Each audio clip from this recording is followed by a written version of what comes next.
All right, let's look at week 2. Now, I'll warn you, week 2 is probably your busiest week, but you've got a little head start because of the concept sheet from week 1, so that should keep the ball rolling and make this part easier. And then from here, um, you're never going to face a week like this again. So here, let's look over the things. It's not impossible.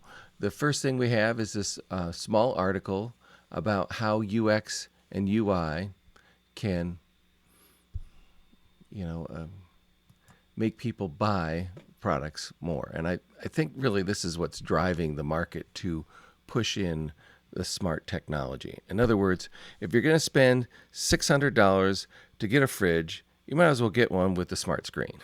And you're going to spend, maybe 800 now. Um, but if you're going to spend a big amount, people tend sometimes to justify, oh yeah, let's do it. Let's spend the the money because we want it to last and we're going to get something for a long time. So this company provides this as a service to other companies. That is, they design user interfaces for smart appliances, and they're going to explain here why, if they do it right, why customers would be more likely to buy their product. And they're going to talk about aesthetics, ease of use, the user interface, etc. So this is very good things for you to be thinking about because you want to position your interface in the same way as something that would add value to a product and make it sell at a higher price point and sell better. So I think that's a good thing to get your mind thinking about as you work on week 2. Okay, if we go back here, and then of course you'll again uh, write a summary on it where you pick 3 topics, you explain each topic with 3 sentences, and turn it in as a PDF. Okay, on to the booklet. We're going to start with 3 interviews. I think this is smart because you have an opinion about whatever appliance you've chosen now, and you have features in mind, but what about the rest of the world? They might have some excellent insights into what this interface should do, and you'll be surprised at the excellent ideas that are floating out there. So your goal is to capture those and document them. Okay, now we're going to have, again, you got to know your specific appliance now in order to do a competition. So give me at least 2 other products in the same field. If it's a smart fridge, okay, show me 2 other smart fridge, name them, who makes them, and give me pros and cons of each one.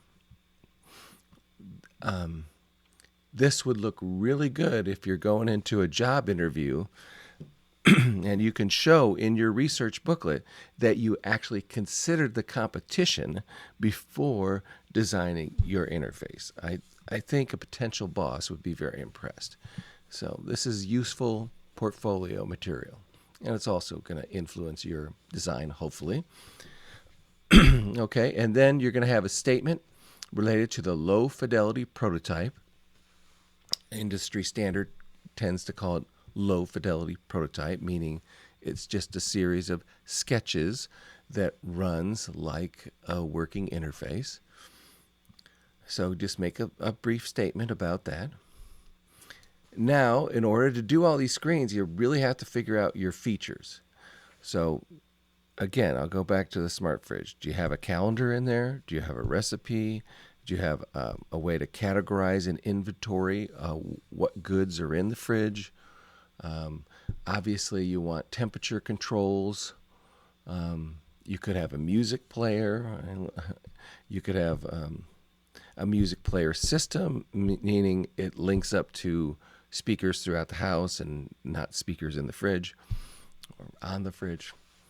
So all of those you're going to break down and say, okay, here's all my features. Now, which ones are the most important to my users as I've researched this, looked at the competition, thought about it, interviewed people. broke down the target market. Okay, I would say these are the main features. Maybe temperature controls, inventory, music. Okay, here's the secondary features. Some people are going to want to do calendar. Some people are want to do recipes. And then you can start to figure out your flow chart in your head. How do these screens all link together? But you can only do that once you know what's the main features and what's secondary, and then you can start thinking about, okay, home screen shows me these links. If I get deeper, I get these options, etc. With all that thinking in mind, you're ready to write the user process. So just a statement, two or three sentences explaining what you think the user will want the most, how you're going to make the interface accessible to them. Then you can have your examples of your prototype. You've already got the prototype statement, so right there is a number 2. So that's what this is. I should have put these two together. My apologies. And these can be the sketches that you did last week from the concept sheet. You can just scan them in or take photographs of them and then organize them, just show them as rough as they are in your booklet. Although they are rough, you may want them to also be, you want them to be understandable, because you're going to turn that into a working prototype in InVision. And I got another video for that. And believe me, it's the easiest software to use out there, period, when it comes to anything graphic design. Anyway, as long as someone, an average person, can look at your icons and figure them out, then you're fine.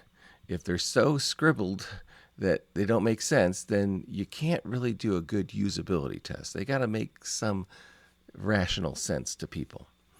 Okay, and then in your usability test, you're going to ask people 5 questions related to your product. You're not going to, if they have questions, you're not going to answer them. I know that sounds weird, but you're just going to say, can you do these things? And if you can't, then my interface is in being tested, not you. And so we're just going to see if my interface makes sense to everybody, and you're going to give me feedback related to how it could be better. And hopefully you'll come back with some conclusions from your usability test so you can improve your interface. Now, I do have a link here, and it links to the usability test instructions. Generally, these are the first things I do. I explain to them, I kind of position the whole thing, explaining that I can't answer questions, that I appreciate their input, that they can't make mistakes. And then I go on to the 5 questions. And, if, again, I was going to do the smart fridge, I would say something like, please lower the temperature in the freezer using the touchscreen. And then, I better have the screens ready for that. Please play music via this interface. Please generate a list of food items normally kept in the fridge but not currently in stock. Using the interface, please generate a dinner recipe based on food items available. Please review the family event calendar. And then thank you for volunteering. So you'll learn a lot from this. You'll learn, do you have the screens linked correctly? Do you have the correct number of screens? Can people make sense of your icons? And, right here I say, do you have any suggestions to improve this interface? You might get some really good suggestions, so don't discourage them from that final question.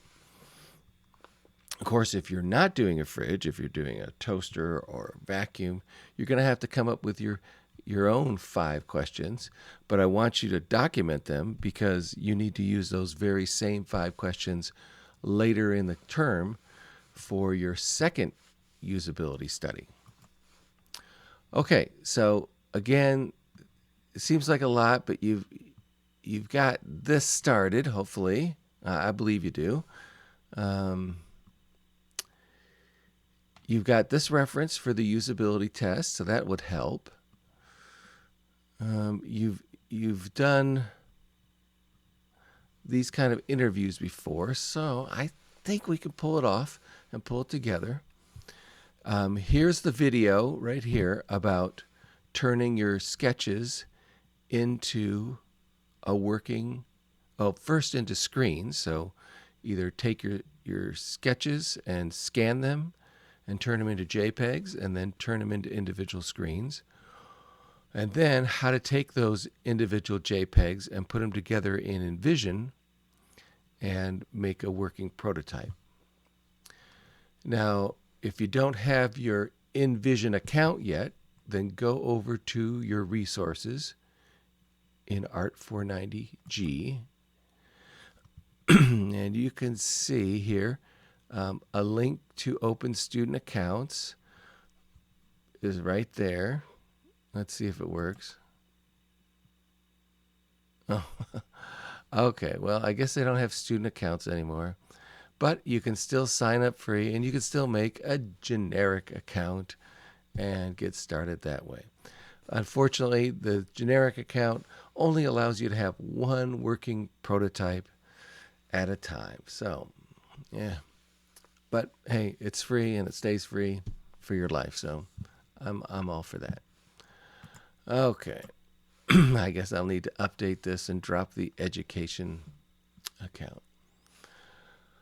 Okay, if you have any questions, let me know. I'm happy to help. Thanks.